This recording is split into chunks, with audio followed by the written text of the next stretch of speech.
Buenos días, chicos. Vamos a abordar un tema como apoyo, material de apoyo para nuestras clases de introducción a la economía. Es el primer tema del programa sobre lo referente a los patrones históricos de la relación del hombre con la naturaleza.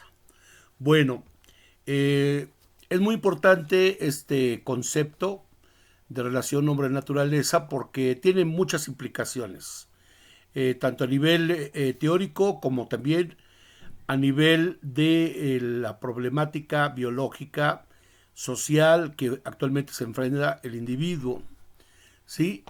Bueno, durante muchos años dominó la idea basada en las ideas religiosas de que los seres humanos estamos aquí en la faz de la Tierra debido a una creación, a que todas las religiones plantean que el ser humano es resultado de la mano de los dioses, de Dios. La mitología maya, por ejemplo, en el Popol Vuh, habla de que los hombres somos creados por Dios a partir del maíz. Somos hijos del maíz. Desde la perspectiva del Popol Vuh, la religión judía cristiana habla de que Dios creó al hombre a través del barro. ¿Sí? Entonces se partía de una idea este, creacionista, creacionista. Es decir, que en el Génesis, en la Biblia, un libro, por cierto, muy respetado, respetamos todas las creencias, se plantea en el Génesis que el Dios creó la tierra, Dios creó los animales, separó la luz de la oscuridad y creó los mares y al sexto día creó al hombre. Y el séptimo día el creador descansó. ¿Sí? Eh, Durante muchos años eh, se divulgó que este era el origen del hombre. Y todavía algo más importante también, que en la religión cristiana occidental plantea en el Génesis de que Dios le da al hombre, le otorga el poder para dominar la naturaleza. Hay una parte donde dice al hombre, Dios, que puede dominarla, puede hacer de la naturaleza, ponerla a su servicio. Y se creó una visión antropocentrista de la naturaleza, es decir, el hombre estaba por encima de la naturaleza. Otras religiones, por el contrario, planteaban una visión naturista de la relación hombre-naturaleza. Había un respeto hacia la naturaleza. Religiones y culturas orientales plantean ese respeto del hombre a la naturaleza. La religión árabe, por ejemplo, los musulmanes, plantean el respeto a los árboles, a la vida, etcétera. Y en el México prehispánico también había un respeto al entorno natural. ¿Sí? Cuando los españoles llegaron a México Tenochtitlán, se asombraron demasiado de ver la limpieza del lago de Texcoco, de ver las calzadas limpias y de que los aztecas se bañaban todos los días. ¿Sí? Había, y además no lo contaminaban, el lago estaba sin contaminación. De ahí extraían todos sus nutrientes y había un respeto del hombre a la naturaleza. Muy contrario a la visión occidental de que la naturaleza es propiedad nuestra y podemos dominarla y hacer con ella lo que queramos, que es una visión errónea. Bueno, después hubo una explicación no necesariamente basada en la religión, acerca del origen del hombre. Y hay un libro muy importante, escrito por Charles Darwin, llamado El origen de las especies. En este libro se rompió con la visión creacionista del mundo y del hombre. Y Darwin, después de varios viajes a través del mundo y por sus observaciones, logró ver cómo los seres vivos van evolucionando. Y también obviamente la materia, la tierra, es resultado de una evolución y de que todo está en constante movimiento. ¿Sí? Esa se le denomina visión evolucionista. No fue tan fácil para Darwin que aceptaran sus teorías. Darwin fue víctima de muchas burlas, de muchos escritos en contra de él.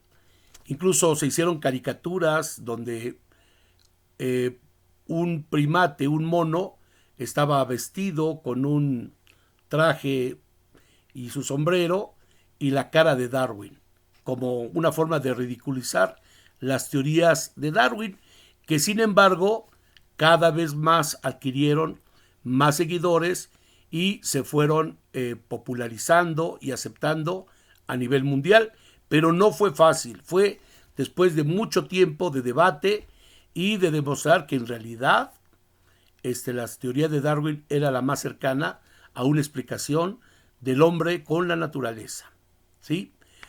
Esta visión también creacionista, religiosa, rompía con un orden social establecido en el cual la iglesia, la religión, era uno de los sectores sociales más ricos y poderosos. También había intereses ahí.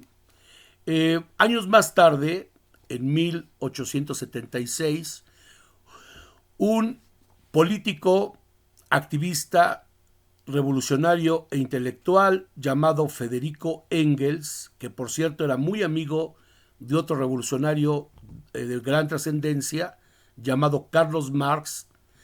Este personaje, Engels, en 1876 escribió el libro llamado El papel del trabajo, en la transformación del mono en hombre. En ese libro, más bien es un pequeño folleto, es un texto muy pequeño, muy breve.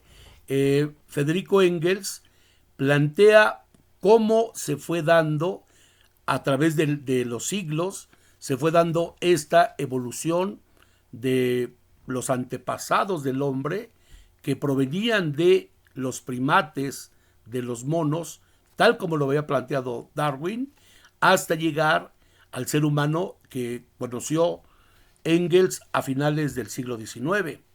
Ya había una gran civilización en esa época, no tan desarrollada como la que vivimos actualmente. ¿Sí?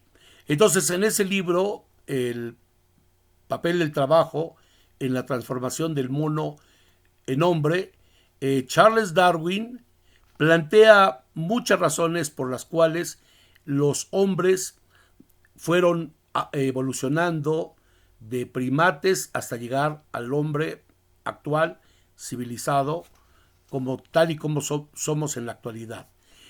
Hay varias explicaciones. Una de ellas fue la división del trabajo, de cómo el hombre logró ir adaptándose a la naturaleza gracias a la división del trabajo. Y una de esas primeras fue el surgimiento de la agricultura y la ganadería.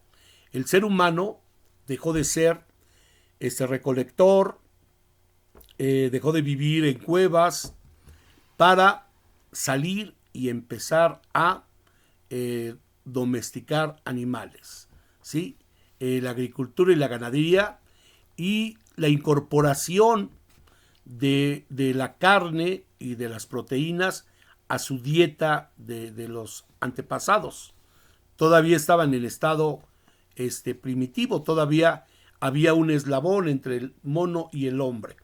Entonces, en ese proceso se descubre el fuego y entonces permiten al ser humano que no está, su organismo no está adaptado para ser un carnívoro, sí se le permite el fuego, le permite cocer la carne y poder consumir una dieta más rica en proteínas, lo cual le permitió a esos seres primitivos, le permitió tener más nutrientes, más proteínas y desarrollar su cerebro, su inteligencia.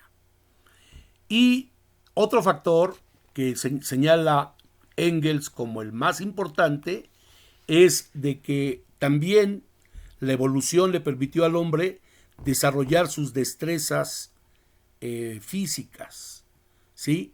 El ser humano posee sus manos con sus dedos que nos permiten hacer operaciones muy, muy complejas gracias a nuestras manos y aplicar todas nuestras destrezas y habilidades físicas para producir, para trabajar. Y de esta manera el hombre fue desarrollándose y generando una alimentación y un nivel de vida cada vez más importante. ¿Sí? Bueno, entonces para Federico Engels el trabajo fue un factor fundamental para que el hombre dejara de ser mono y pasara a ser hombre. Hay otro libro muy importante que espero algún día logren leer también. Toda esta literatura, obviamente, la estoy recomendando. Esta es una breve charla. ¿Sí? Agotar el libro de Engels implicaría unas 2 horas. ¿Sí? Estamos haciendo un repaso muy, muy breve. Entonces, otro libro es El origen de la familia, la propiedad privada y el Estado, también de Federico Engels. En ese libro analiza todavía con mayor detalle la evolución del hombre en su relación con la naturaleza, pero también en su relación como seres sociales. Entonces, otro elemento fundamental que le permitió al ser humano esta evolución a una categoría superior como seres racionales, dotados de inteligencia, fue su organización social, su agrupamiento como colectivo, como ser humano, que le permitieron pasar de seres que vivían ahí recolectando, huyendo de los depredadores, a seres humanos cada vez más organizados, que vivían primeramente en colectividad, en manadas, y luego se fueron asentando físicamente en asentamientos humanos, las primeras aldeas, los primeros pueblos, que el hombre ya fue construyendo y ya el hombre se volvió sedentario. Obviamente ponía muchas protecciones a estas primeras construcciones, fosas, protecciones, murallas, para defenderse de los animales que los podían atacar. Bien, otro gran pensador que ha analizado esta evolución del hombre y su relación con la naturaleza es Carlos Marx. Carlos Marx escribió un libro en economía, es muy importante, y se llama El Capital. El Capital es un libro muy grande, muy extenso, y tiene 3 tomos. En el primer tomo hay un capítulo, el capítulo 5, que se dedica a analizar el proceso de trabajo del ser humano. Y ahí habla de cómo los hombres, con sus manos y con ayuda de herramientas, pueden modificar la naturaleza y crear todos los satisfactores necesarios para alimentarse y cubrir sus necesidades. Y hay una frase muy importante de Carlos Marx en El Capital, donde dice que el trabajo es, en primer lugar, un proceso entre el hombre y la naturaleza, proceso en el cual en el hombre y la naturaleza media y a partir de esta relación, regula su metabolismo con la naturaleza. ¿Qué quiere decir? Que el trabajo para Marx es un metabolismo en la naturaleza y el hombre. Por metabolismo, ¿qué se entiende? Los procesos químicos y físicos que le permiten a los seres vivos mantenerse vivos y sobrevivir. Pero no solamente el hombre, la naturaleza también. Entonces, eso es muy importante. ¿Cuándo se pierde el metabolismo entre el hombre y la naturaleza? Cuando el hombre la destroza, la destruye, ¿sí? Entonces, tanto Marx como Engels, a finales del siglo XIX, ya tenían bien claro que los patrones de producción iban a llevar una destrucción con la naturaleza, ¿sí? Algo muy importante. Hace muchos años, todavía en los años mediados del siglo XX, cuando yo era un niño, se hablaba en los libros de texto, incluso en los libros de la carrera de economía que yo estudié, esta visión homocentrista, de que la naturaleza estaba al servicio del hombre y que todos los recursos naturales se tenía la falsa idea de que iban a ser infinitos y que gracias a la ciencia, la tecnología, el hombre podía explotar hasta el infinito la naturaleza, algo que después se dio cuenta que fue totalmente falso. La naturaleza finalmente tiene límites físicos, ¿sí? Y esos límites físicos se rompen cuando surge el capitalismo. En el libro de Engels, El origen de la familia, la propiedad privada y el Estado, habla también de cómo las organizaciones sociales que crearon los seres humanos permitieron niveles cada vez mayores de civilización, pero también implicaron el surgimiento de excedentes. El hombre se desarrolló a tal medida que ya podía producir más allá de sus propias necesidades. Y entonces obviamente empezaron a guardar el trigo en graneros, a guardar la carne, salando la carne, en corrales los animales, y eso despertó la disputa con otros pueblos por las riquezas. Y entonces empezó primeramente la propiedad privada, de los medios de producción. Entonces, poco a poco, algunos seres humanos se fueron acumulando riquezas y se fueron haciendo ricos. Y entonces, la siguiente etapa fue que no faltó aquel pueblo que veía que otro pueblo tenía acceso a un río y entonces ese río les daba cosechas en abundancia y empezaron las disputas por el territorio, por los recursos naturales, y posteriormente esas ya fueron luchas de conquista, no solamente para quitarles sus medios de producción, sus tierras, sino también sus riquezas, y más adelante para esclavizarlos. Ya llegó un momento en que la producción y la productividad era tan alta que se requerían brazos, trabajadores para producirlas, y de esta manera surgió el esclavismo y la propiedad privada. Todo eso lo analiza como un proceso histórico que se dio en el libro de Federico Engels, El origen de la familia, la propiedad privada y el Estado. Bueno, en el libro de Federico Engels, de El papel del trabajo en la transformación del mono en hombre, se empiezan a ver también que ya al finales del siglo XX, dice Engels al finalizar ese folleto, dice, bueno, lo que hizo el hombre ha sido grandes conquistas con la naturaleza. Teníamos una producción agrícola e industrial a grandes escalas, Dice, y ahora hay un crecimiento impresionante de las fuerzas productivas. Y dice Engels, sin embargo, la naturaleza cobra venganza.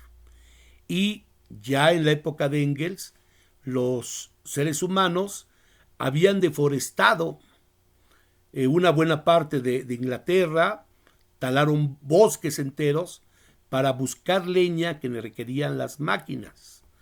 Aquí en América los conquistadores llegaron a saquear nuestros recursos y en algunas colonias igual se acabaron los recursos naturales.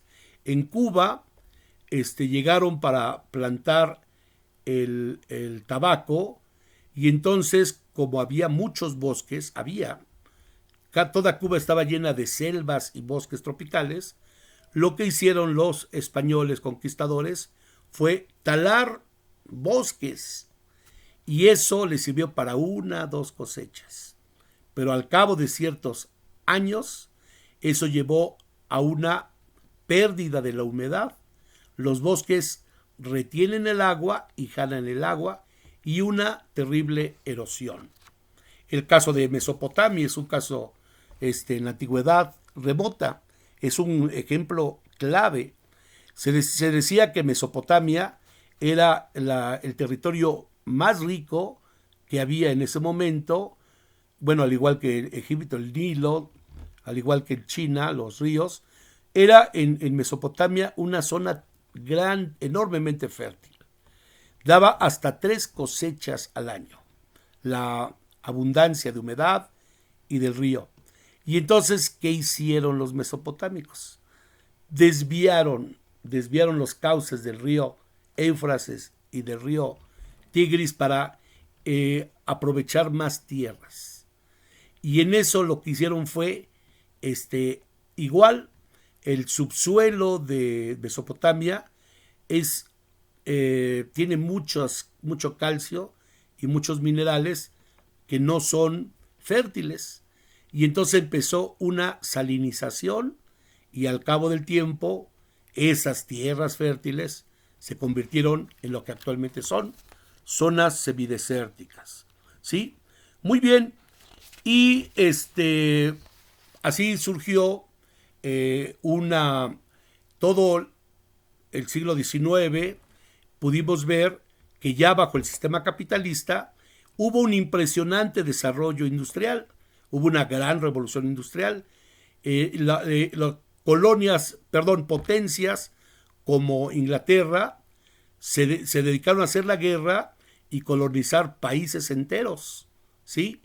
Y entonces, obviamente, los países desarrollados se volvieron terriblemente ricos.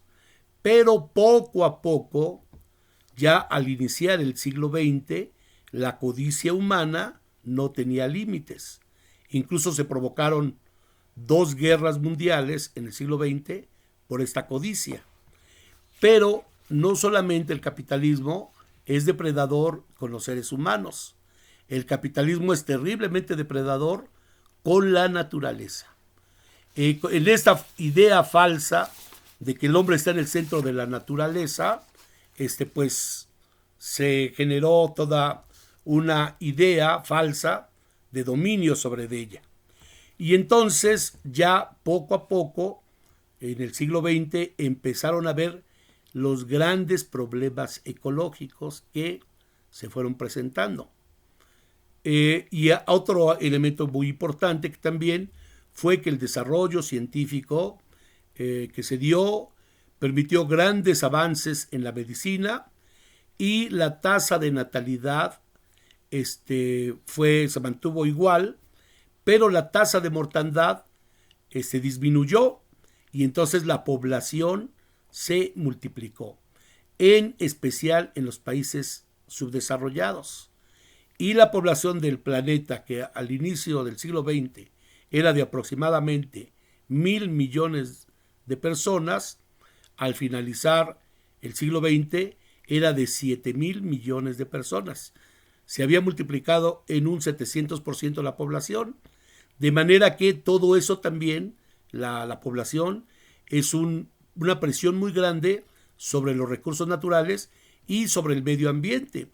Se descubre el automóvil y ahora todo mundo queremos tener un automóvil con la consiguiente contaminación, además de la industria que produce vestidos, tenis, todo eso, y que está basada fundamentalmente en máquinas que se accionan con combustibles fósiles, petróleo fundamentalmente, ¿sí? Y todo esto ha creado lo que se ha llamado un terrible deterioro ambiental. De tal manera que para mediados del siglo XX, si bien había un crecimiento económico impresionante a nivel mundial y un crecimiento demográfico impresionante a nivel mundial, empezaron a aparecer los primeros síntomas de lo que se ha denominado como deterioro ambiental. El primero de ellos fue la contaminación del agua, de los ríos, de los mares.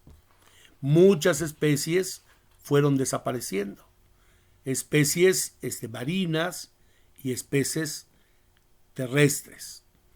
¿Por qué? Porque ya no son compatibles con la contaminación del agua y porque los seres humanos van invadiendo el hábitat de estos seres vivos y al quedarse sin hábitat finalmente desaparecen, se extinguen. Otro aspecto del deterioro ambiental fue la contaminación del suelo, la erosión, la desertificación y la desforestación. Es otro elemento muy importante del deterioro ambiental que se presenta, ¿sí? Países que han perdido más de la mitad de su territorio, que eran bosques.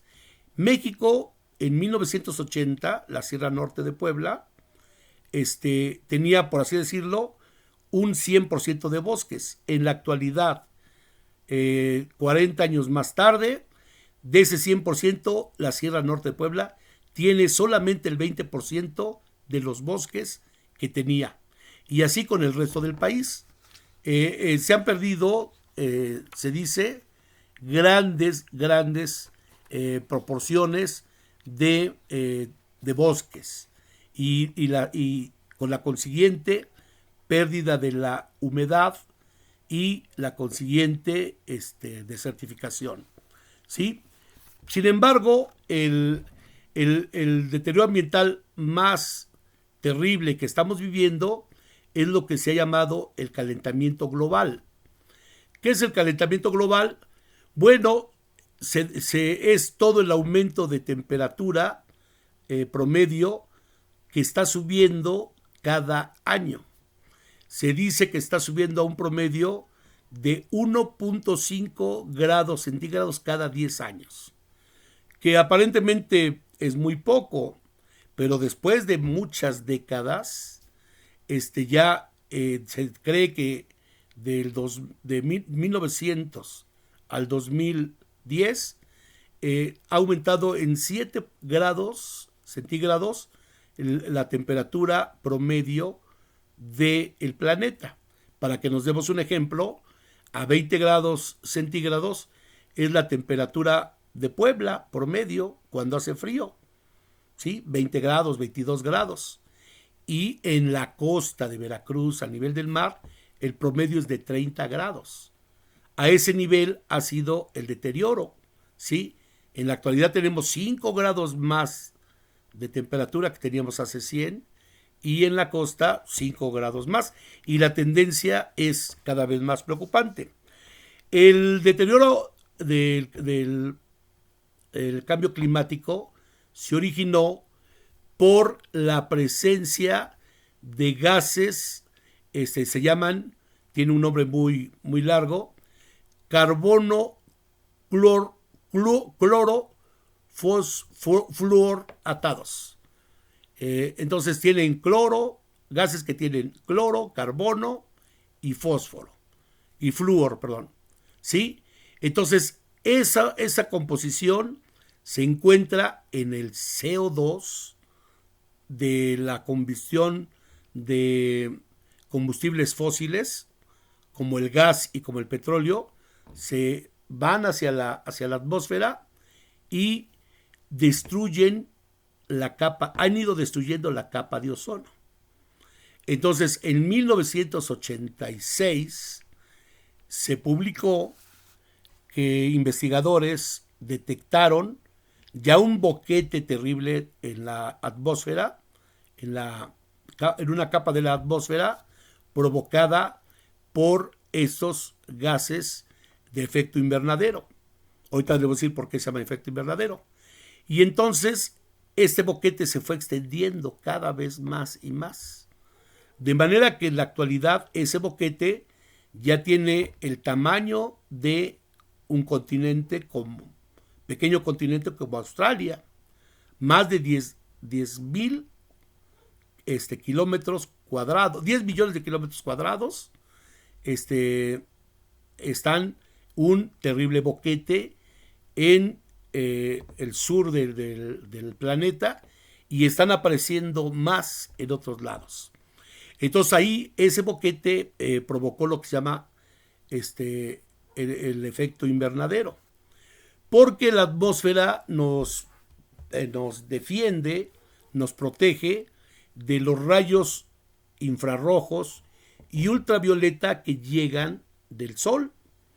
Entonces nos llegan de todos modos, nos queman la piel, pero en una proporción tolerable para el ser humano, ¿sí? Todavía yo recuerdo en los años 80, las chicas iban a la playa y se tiraban en la arena para broncearse. Ahora ya es algo que está prohibido porque se ha dado casos de cáncer en la piel por la exposición directa al sol, lo cual está provocado por los rayos ultravioleta e infrarrojos, ¿sí? Bueno, ¿y eso qué hace? Los rayos entran, pero ya no regresan, se quedan dentro del planeta como en un invernadero, ¿sí? Entonces provoca un calentamiento dentro del planeta, porque la atmósfera es tan maravillosa que permite que entre el calor solar, caliente la Tierra, y en la noche gran parte de ese calor se disipaba y otra vez al otro día se calentaba y se mantenía una temperatura promedio, un clima promedio. Y en la actualidad ha ido elevándose la temperatura en todo el planeta. Creo que en la actualidad ese es un problema gravísimo porque de persistir los patrones de consumo de gases que deterioran la atmósfera, nos va a llevar a un cataclismo, nos va a llevar a que los polos ya se están derritiendo y se derritan, y entonces hay mucha agua en el sistema planetario, lo cual va a provocar, ya está provocando huracanes terribles, sequías terribles, inundaciones y la desaparición de el territorio de los países que tienen superficie muy baja, muy al nivel del agua. Se cree que aquí en México, Tabasco puede desaparecer y otras partes de la República Mexicana. Entonces, es un problema terrible que ha llevado a ya una gran preocupación. Bueno, surgió en los años 70 ya una gran preocupación mundial. En los 50 ya los biólogos, los ecólogos, ya estaban observando que había un gran deterioro ambiental. Los conservacionistas, desde siempre hubo movimientos que pugnaban por regresar a la etapa anterior, donde no hubiera industria, donde no hubiera máquinas y donde los seres humanos volviéramos a la etapa donde caminábamos, donde había ríos, donde había vegetación, sí, que no hubiera automóviles, trenes, todo eso, porque estaba llevando a la destrucción del planeta desde siempre. Siempre ha habido activistas del siglo XIX, desde antes. Pero esos eran vistos como tipos raros, que se oponían al progreso. ¿Cómo puedes oponerte al progreso? ¿Quieres estar siempre viviendo en un pueblito ahí en medio del campo, en una chocita? ¿Sí? Bien, esto era propio de algunos activistas. Más adelante fue propio de las ciencias biológicas. Y más adelante ya empezaron otras disciplinas a preocuparse por el entorno ambiental y el deterioro ecológico del planeta. Y en los años 70 surgió un libro que se llamó Los límites del crecimiento, escrito por una pareja, dos esposos, llamados, apellidos Meadows. Ven que los norteamericanos, las esposas adoptan el apellido del esposo. Entonces, esta pareja escribió un libro que se llamó Los límites del crecimiento en 1972. Provocó una gran polémica, porque dijeron, ¿cómo estás contra el progreso? Países, aunque ustedes no lo crean, como Brasil, que tiene muchos recursos naturales, es dueño del río Amazonas, con toda la biodiversidad y la riqueza que ese río genera, se opusieron y dijeron, bueno, los países desarrollados ya se desarrollaron, qué bien, y nosotros que no nos hemos desarrollado, no podemos desarrollar nuestros recursos, ¿sí? Porque en ese libro, Los límites del crecimiento, se decía que de seguir los patrones de consumo y de producción, dentro de 20 años, sea 1990, ya iba a haber graves problemas ecológicos. Y estaban en lo cierto. Estaban en lo cierto los esposos Meadows. Bueno, en 1987 ya la ONU convocó a conferencias internacionales para el cuidado del medio ambiente. Y se llamaron Cumbres de la Tierra. La primera cumbre de la Tierra o conferencia de Naciones Unidas para el medio ambiente y el desarrollo, así se llaman, fue en Estocolmo. Y entonces en Estocolmo ya fueron representantes de los gobiernos, ya había una preocupación, 15 años más tarde de este libro, ya había una preocupación porque ya estaban presentándose los grandes síntomas de la contaminación del planeta, y surgió de ahí un documento que se llamó Nuestro Futuro Común. Y en ese documento por primera vez se habla de la necesidad de un desarrollo sustentable.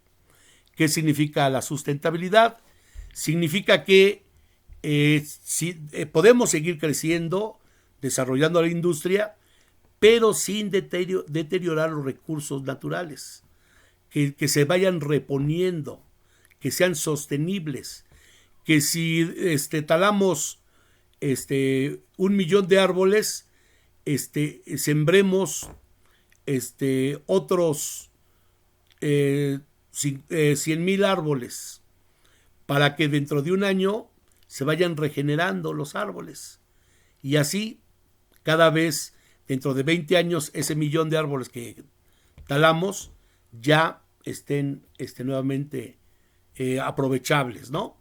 O pescar hasta cierto límite para que las especies marinas no se extingan. Todo con medida. Esa es la idea del desarrollo sustentable. De manera que no perdamos los recursos que actualmente disfrutemos.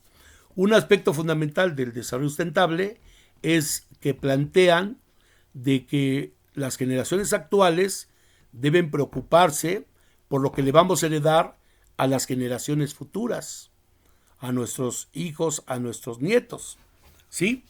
Bueno, más adelante, 5 años más tarde, en 1992, fue la segunda cumbre de la Tierra o la segunda conferencia de Naciones Unidas sobre medio ambiente y desarrollo, y esta vez fue en Río de Janeiro y se llamó la Cumbre de Río.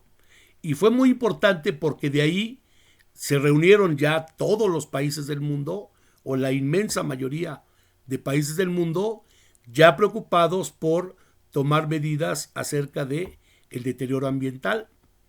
Y ya se estaba hablando ya del cambio climático, aunque todavía no tenía los efectos tan negativos que tiene ahora. Y de ahí sacaron algunos acuerdos los gobiernos. Y hay un documento de esta conferencia que se llamó Agenda 21, que es el equivalente a Agenda para el siglo XXI, que ya estaba muy cercano, ya estaba a 8 años el siglo XXI.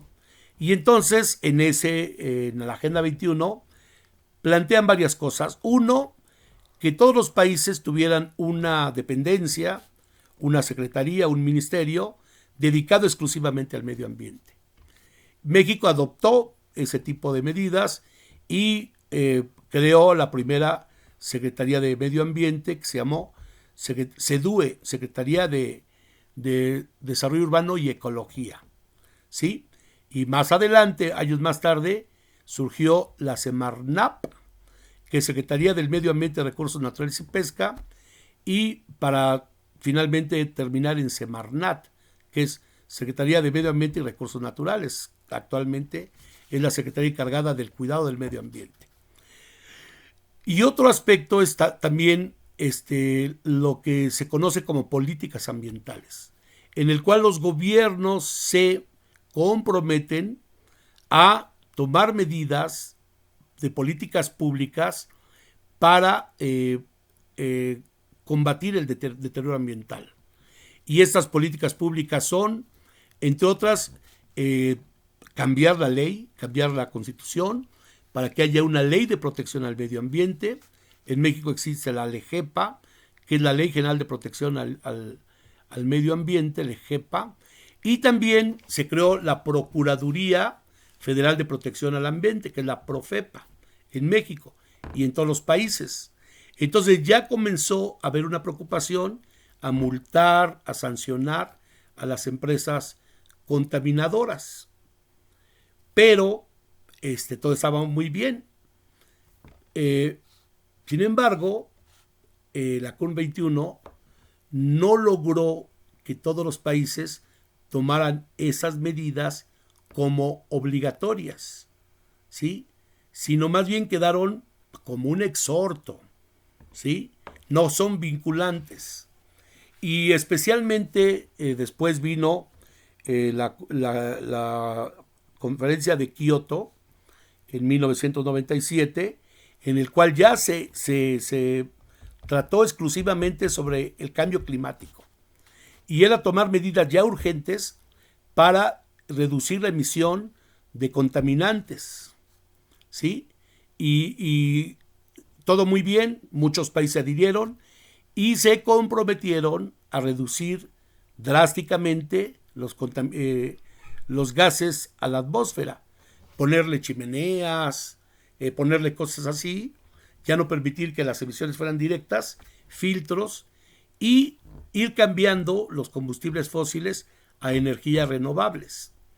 Sin embargo, hay dos potencias mundiales que desde el protocolo de Kioto, tres potencias mundiales, que desde el protocolo de Kioto se opusieron.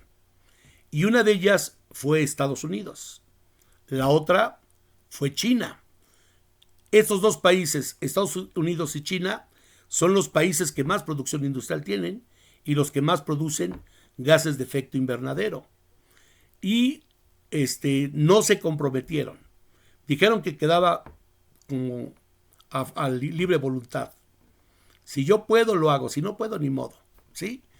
Y entonces, ¿de qué sirve que se reunieran si los grandes, entre Estados Unidos y China, se produce el 70% mundial de las emisiones de CO2 y de gases fluorclorocarbonatados, ¿sí? Me cuesta mucho trabajo pronunciarlo porque es difícil, pero son gases que tienen carbono, como el CO2, tienen cloro, la combinación de cloro y flúor. Son los que deterioran la capa de ozono. Más adelante se creó la COP21, que significa conferencia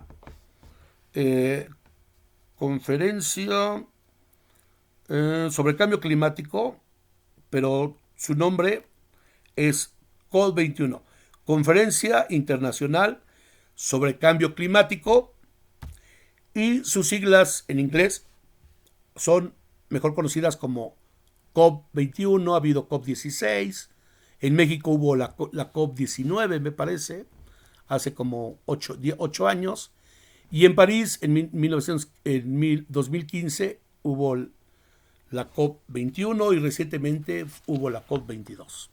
Bueno, igual Estados Unidos no se comprometió, y Donald Trump, cuando subió a la presidencia, se salió del COP21. Simple y sencillamente dijo que no, que esto está afectando a su industria y que lo siente mucho. Incluso Trump es una persona muy poco consciente. Si estuviéramos en otro espacio diría que es un tipo no racional, con otras palabras. Y se salió y dijo incluso, pues hace falta calorcito porque hace frío, ¿no? Tomando muy poco serio esta gran problemática. Bueno, entonces hay países que no quieren, pero también hay otro elemento muy importante que ha evitado que haya una verdadera conciencia ambiental, y es el capitalismo, el hambre o el ansia de obtener ganancias. Entonces, el deterioro ambiental, una empresa puede contaminar el río Atoyac, no los multan, no los sancionan, y entonces, si llega a haber alguna contaminación, finalmente lo paga el municipio, lo pagan los habitantes de por ahí. Y entonces es una forma como la sociedad subsidia los costos ambientales. Está la idea de la cumbre de Estocolmo, de que el que contamina paga. Pero en la actualidad no se ha aplicado una política para que realmente los contaminantes paguen el deterioro ambiental, y persiste. Y hay otro elemento adicional. Y el elemento adicional es de que vivimos una sociedad donde las ideas neoliberales están en moda, están vigentes. Y el neoliberalismo, lo vamos a ver con mayor amplitud en este curso, plantea de que no debe haber regulación y que el mercado debe de regularse a sí mismo entre vendedores, compradores, y que los contaminantes y los contaminados deben de entrar al mercado. Y aquí está la idea de los famosos servicios ambientales. Y entonces la teoría ambiental, la economía ambiental, basada en los principios de la teoría económica neoliberal, plantea de que lo que se requiere hacer es proporcionarle a los seres humanos servicios ambientales, que el agua, el aire, los paisajes, la limpieza, sean servicios ambientales.